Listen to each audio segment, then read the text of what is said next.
Brazilians will elect their next president in October 2022. Like in the US, elections in Brazil work in 4-year cycles. The current incumbent, Jair Bolsonaro, took the presidency in 2018.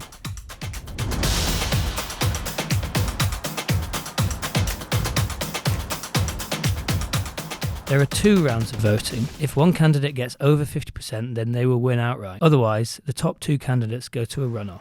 Because voting is compulsory, a second round can change the outcome dramatically, as voters whose first round candidates were eliminated switch their support to one of the final 2.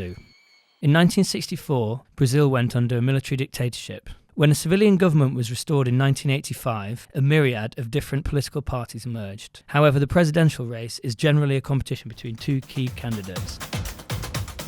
It would be difficult for the main candidates to be more polarised than the 2 running this year. Luiz Inácio de Silva, known as Lula, heads up the leftist PT Workers' Party.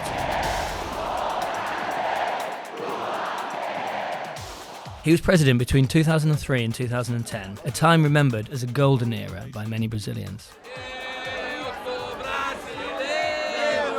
The Lula era for Brazil was a time of economic boom, and Lula did capitalize on that economic boom, not only in terms of making the country grow, but also in enacting social policies that radically transformed Brazil in many ways. There was a very stark reduction in poverty. Populations who previously didn't have access to many spaces and services gained access to those spaces and services. And that goes from all sorts of areas, from consumption of goods to access to public universities. The period preceding the 2018 election was a tumultuous time politically for Brazil. Dilma Rousseff, the then president, was facing impeachment proceedings for breaking budget laws. At the root of all this was the car wash scandal, known in Portuguese as the Lava Jato, the largest corruption scandal in Brazil's history. It ran deep into business and politics, where years of backhanders, secret deals and appointments in the state-owned oil company Petrobras came to light, totaling billions of dollars. In April 2018, Lula was charged with involvement in Lava Jato, accused of accepting a flat paid for with embezzled funds. He was barred from standing in the election and sentenced to 9 years imprisonment. His conviction was overturned, however, and all charges dropped. In part, this is because Sergio Moro, the prosecutor in the car wash scandal, was appointed as justice minister in Bolsonaro's government. Investigations concluded that he had not acted impartially.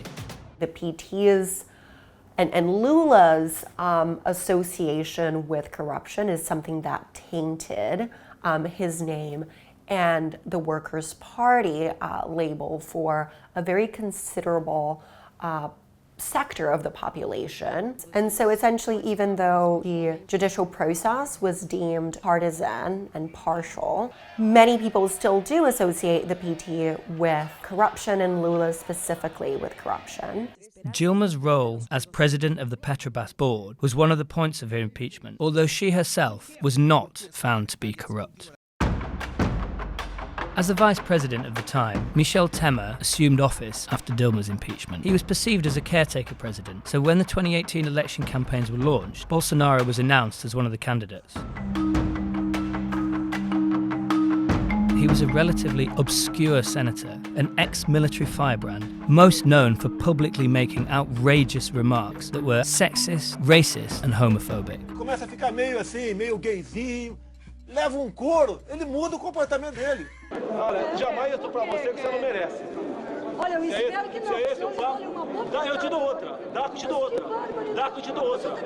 Dá que eu te dou outra. Fernando Haddad, Lula's replacement, lacked his popularity and track record, leaving the way open for Bolsonaro and the right to charge ahead. Their rhetoric claimed that they would clean up Brazil by being tough on corruption and tough on crime. When Bolsonaro was stabbed and hospitalized with serious injuries at a campaign rally in September 2018, he used it as a signifier of how Brazil needed cleaning up and that he was the person to do it. On 29th of October 2018, to the jubilation of some and to the horror of others, Jair Bolsonaro won 55.2% of the second round vote, becoming president of the Federal Republic of Brazil.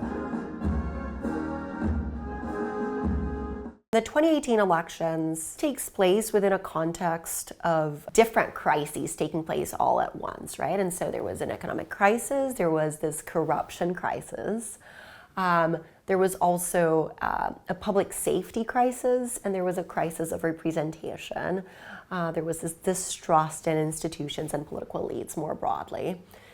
Bolsonaro comes to power by promising to tackle all of these crises at once. It's questionable whether Bolsonaro has really been able to tackle and to deliver on any of these 4 areas. During his presidency, the environment has been impacted heavily. Fires in the Amazon, deforestation levels surging, and the dismantling of SUNAI, the National Indian Service. There have been 680,000 deaths from COVID.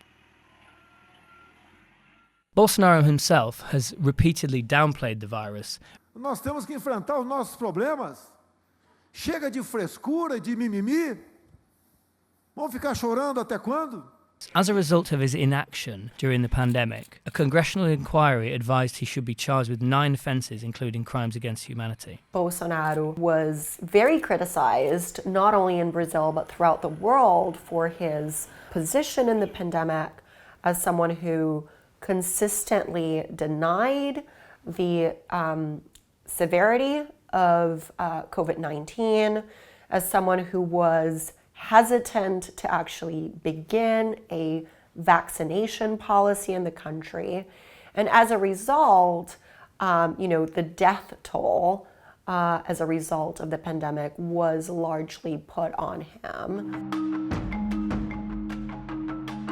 Bolsonaro's election campaign is continuing his line of supporting the agricultural and energy lobbies, where he has a strong base in both the ruling and the working classes. Claiming to uphold traditional Christian values, he draws support from the sizable evangelical community, in part due to his campaign pledge against abortion. He says he will cut corporate taxes, privatise the postal service and state oil company, and loosen gun laws.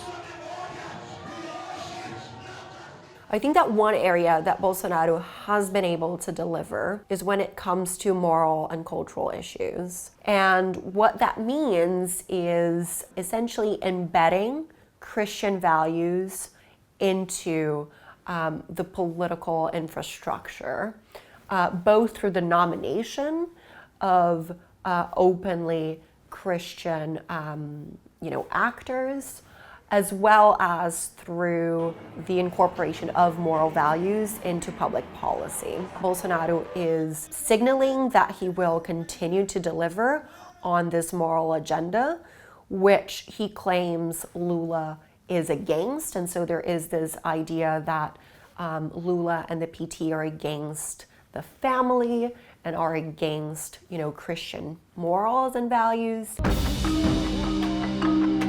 Lula's policies differ from Bolsonaro's in pretty much every way. As a social democrat with a union background, he is unsurprisingly campaigning on tax reform to distribute wealth more evenly, changes to the rules to allow more public spending, and a commitment to protecting the Amazon and improving environmental legislation. Crucially, Bolsonaro has repeatedly gone on record stating that he won't accept a result in which he is not the winner. Bolsonaro has for a very, very long time throughout his government, but also even before that in 2018, started with this rhetoric of claims that the elections in Brazil were not safe. And his main claim is that the voting machines can be tainted, which are unsubstantiated claims. I think that everything indicates that he will try to orchestrate a coup. Whether he will be able to do that successfully is another question. Already dubbed the tropical Trump, his plans sound like a carbon copy of the former US president's reaction to the 2020 election results. However, the difference is Brazil has fewer safeguards against such claims. With a military dictatorship still very much in living memory, a president who is known for commending it openly saying he'd like its return, this could be a precarious moment for this young democracy.